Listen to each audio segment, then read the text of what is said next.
Okay, quick video. Get asked this a lot. Let's say you turn your pump on and it just hums, doesn't start up.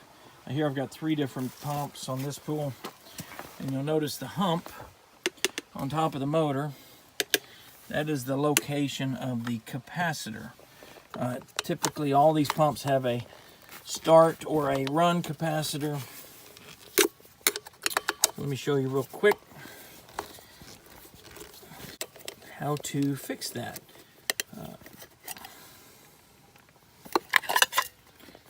There it is. This one's for a booster pump, and you can see the numbers. A 25 UF or 25 MFD capacitor. That'll take care of the Pentair booster pumps. Most of your bigger pumps, 2.5 horsepower, they're going to have a 30 or 35 microfarad MFD capacitor. So anyway, just take that loose. Be sure you do short it.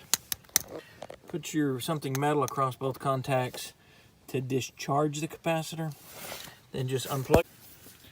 You'll see there's 2 terminals. Unplug it. When you put it back together, it does not matter which way they go. Just put 1 wire on each set of terminals, and you'll be back in business.